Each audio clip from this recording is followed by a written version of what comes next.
সবুজ প্রকৃতিকে দেখতে কার না ভালো লাগে, আর তারই সঙ্গে যদি দেখা মেলে কিছু জীবজন্তু। তাই এই প্রকৃতির কোলে হারিয়ে যেতে বেরিয়ে পড়লাম আর এক অজানাকে জানবার জন্য। আজকের গন্তব্য গির ওয়াইল্ড লাইফ স্যাংচুয়ারি। চলুন দেখা যাক কেমন হয় আজকে আমাদের অভিজ্ঞতা।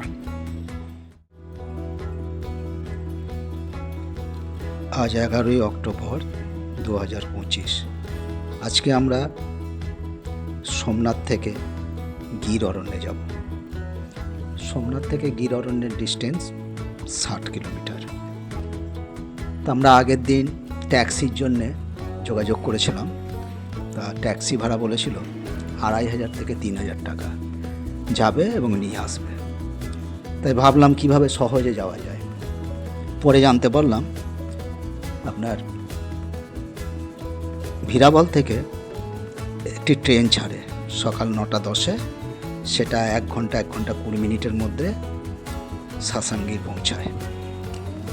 তা আমরা সেই উদ্দেশ্যে সকাল 9:10-এ ভিরাবল স্টেশনে একটি 10 টাকা দিয়ে টিকিট কেটে সাসাঙ্গীরের উদ্দেশ্যে রওনা হলাম।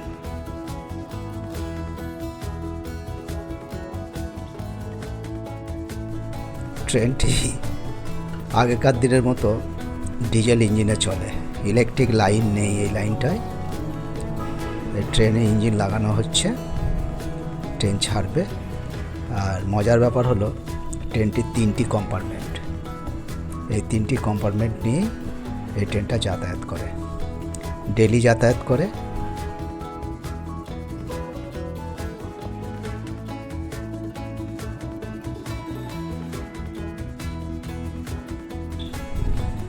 ট্রেনটি দেখে আমরা প্রথমে একটু টেনশনে ছিলাম যে ট্রেন আদৌ যাবে তো। ঠিক আছে, এখন দেখা যাক, যতক্ষণ না ছাড়ছে ততক্ষণ বলা যাচ্ছে না ট্রেন যাবে কি না। স্টেশনে কোনো লোকজন নেই, ট্রেনে চাপার জন্য কেউ আসেনি, আমরাই এসেছি শুধুমাত্র, আর 2-4 জন লোক রয়েছে সঙ্গে। জানি না কিভাবে চলবে। অবশেষে ট্রেন ছেড়েছে।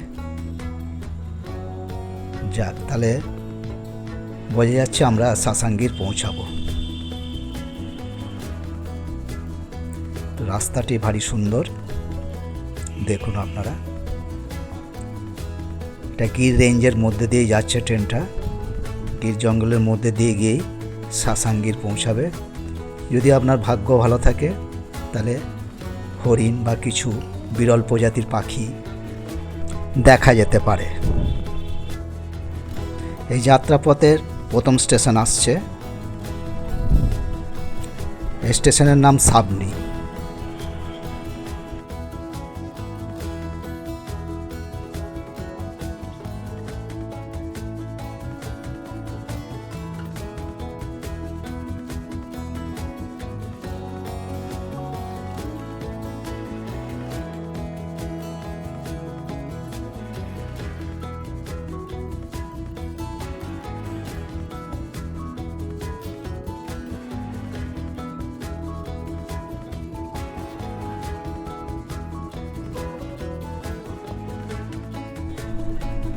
অপূর্ব রাস্তা, পাহাড়ের রেঞ্জের ভেতর দিয়ে ট্রেন যাচ্ছে এবং ট্রেন থেকে দূরে পাহাড়ের রেঞ্জও দেখতে পাবেন আপনারা। ভালো লাগবে, প্রাকৃতিক সৌন্দর্য মনোমুগ্ধকর। এবার আসছে পরবর্তী স্টেশন তালালা জাংশন। তালালা জাংশন।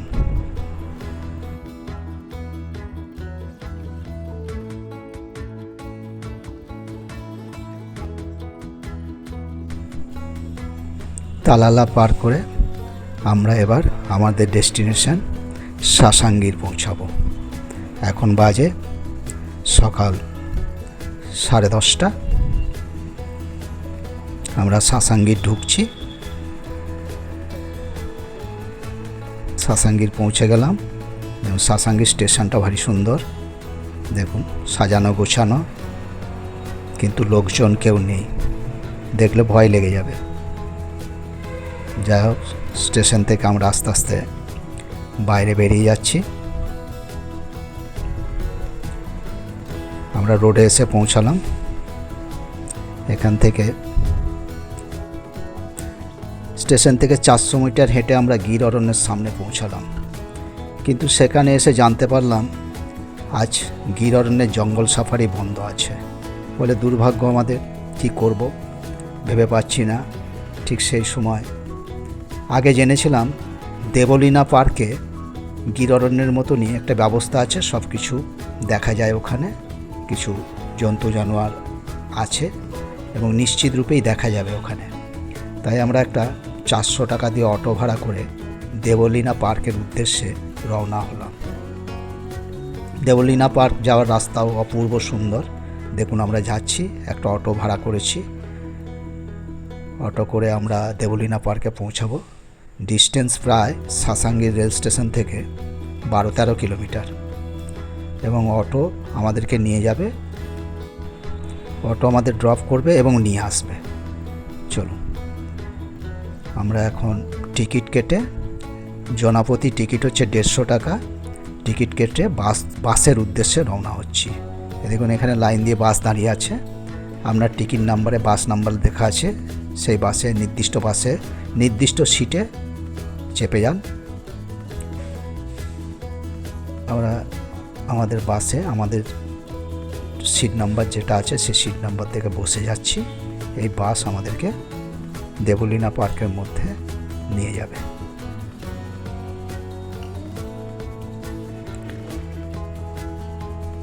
গির অরণ্য সাফারির জন্য যে গাড়ি আছে সে গাড়ি 2,500-3 হাজার টাকা ভাড়া নেয়, কিন্তু আপনি জন্তু জানোয়ার দেখতেই পাবেন এরকম কোনো নিশ্চয়তা নেই। কিন্তু দেবলীনা পার্কে আপনি এই 150 টাকার বিনিময়ে কিছু জন্তু জানোয়ার দেখতে পাবেন।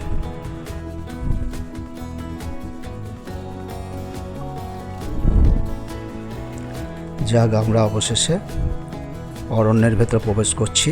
প্রায় আমাদেরকে 1 থেকে 1.5 ঘন্টা ঘোরাবে। আপনারা ঘুরতে থাকুন আমাদের সাথে, শুধু বক বক করে কিছু লাভ নাই, দেখতে থাকুন। আবার যখন ফিরে আসব তখন দেখা হবে।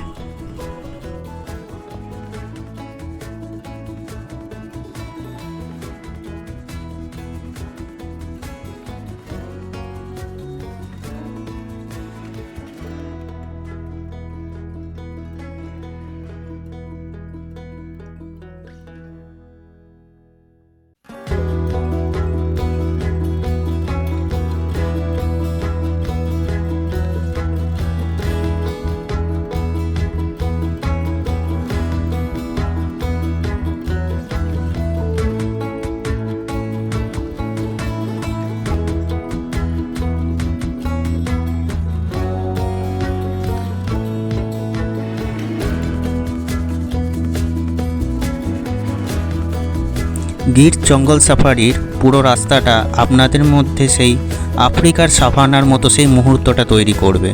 আমরা যেমন বাস সাফারি বা গাড়িতে সাফারি করতে করতে একটার পর একটা জীবজন্তু দেখতে দেখতে এগিয়ে যেতে থাকি, সেভাবেই আমরা গির জঙ্গলের মধ্যে দিয়েও প্রত্যেকটা জীবজন্তু দেখতে দেখতে আস্তে আস্তে জঙ্গলের আরও ভেতরে ঢুকতে থাকছি এবং দেখতে থাকছি একটা একটা করে। একটার পর একটা জীবজন্তু আমাদের বাসের সামনে আমরা একটা একটা করে দেখতে পাবো।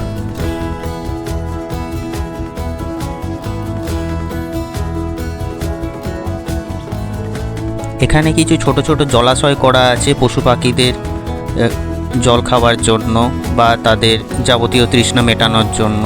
জঙ্গলের মধ্যে এগুলো ছোট ছোটোভাবে করে দেওয়া আছে, তারই মধ্যে দিয়ে আমরা এগিয়ে যেতে থাকছি।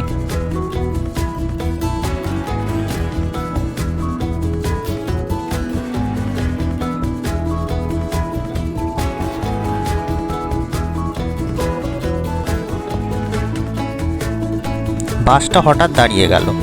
দেখতে পেলাম ক্যামেরাতে জুম করে একটা সিংহ গাছের তলায় বিশ্রাম নিচ্ছে। খাওয়া দাওয়া করে সে নিজের আপন তালে বিশ্রাম নিচ্ছে।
এখানে আমরা দেখতে পেলাম একটা ময়ূর গাছের ডালের ওপর বসে আছে এবং তার পাখনা শোকাচ্ছে। মনে হয় সে কিছুক্ষণ আগেই স্নান করেছে।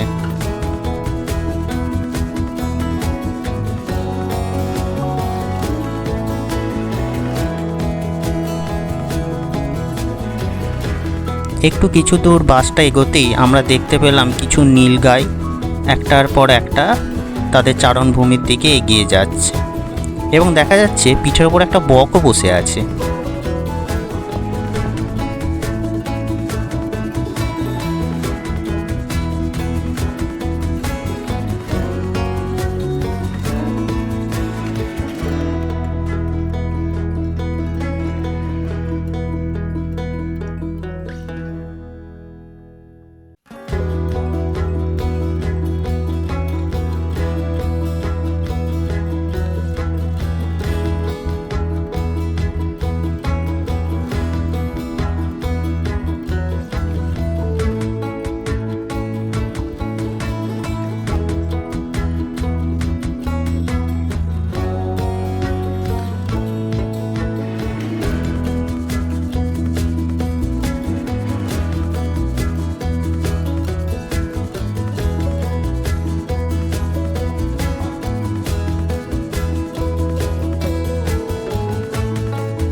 এই যে গাছগুলো দেখা যাচ্ছে, এই গাছগুলোর মধ্যে যে কোনো একটা ডালের ওপরে একটা চিতাবাঘ উঠে বসে আছে।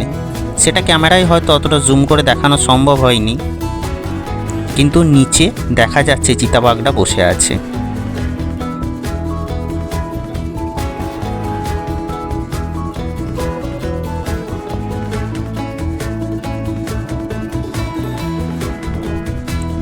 ওই যে নিচে চিতাবাঘটা স্তম্ভটার ওপরে বসে আছে চুপচাপ।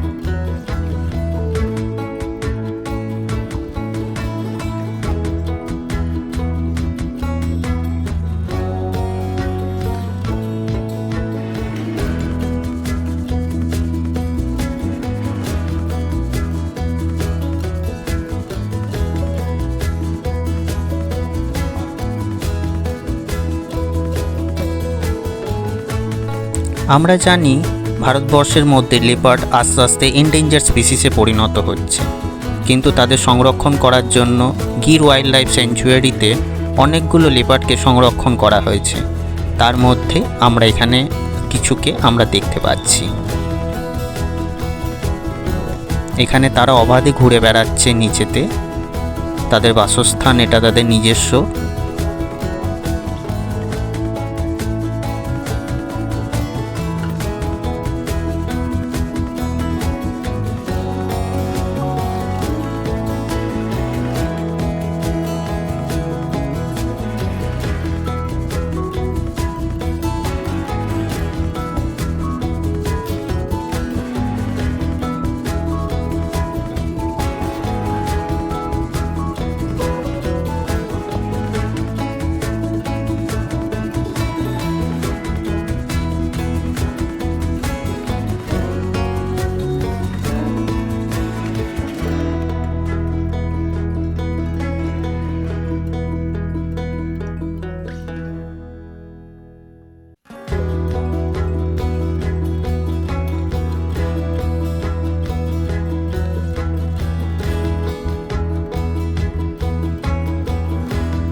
এবার আমরা আস্তে আস্তে গির ওয়াইল্ড লাইফ স্যাংচুয়ারির ভেতর থেকে বেরিয়ে আসছি।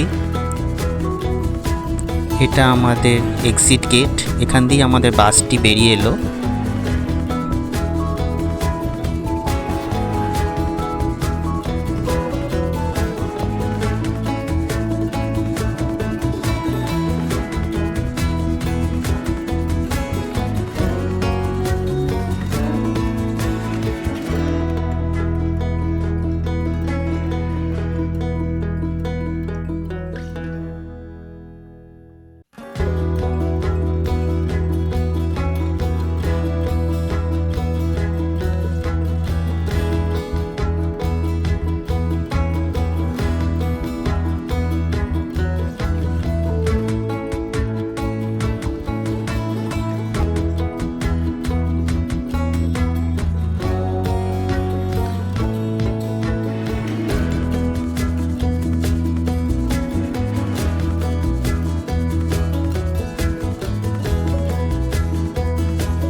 এর বাইরেই আমাদের অটো দাঁড়িয়েছিল, সেই অটোটি ধরে আমরা আবার সাসাঙ্গীর রেল স্টেশনে পৌঁছে গেলাম। তাহলে আমাদের টোটাল চার্জ লাগলো ট্রেন ভাড়া 10 টাকা, অটো ভাড়া 400 টাকা আপ ডাউন, সাফারি চার্জ 150 টাকা। আর এবার আমরা আবার এই ট্রেনটি করে ভেরাবল স্টেশনের উদ্দেশ্যে ফিরে যাব, ট্রেন ভাড়া 10 টাকা। টোটাল আমাদের অনেকটা সেভিংস হলো। 570 টাকার মধ্যে আমাদের ঘোরা কমপ্লিট হলো, যেখানে ট্যাক্সি চার্জ 3000 টাকা বলেছিল। সবাই সুস্থ থাকবেন, ভালো থাকবেন। ভিডিওটি ভালো লাগলে লাইক, সাবস্ক্রাইব অ্যান্ড শেয়ার করবেন। দেখা হচ্ছে পরের এপিসোডে রান অফ কচ্ছ ভ্রমণ নিয়ে। ধন্যবাদ।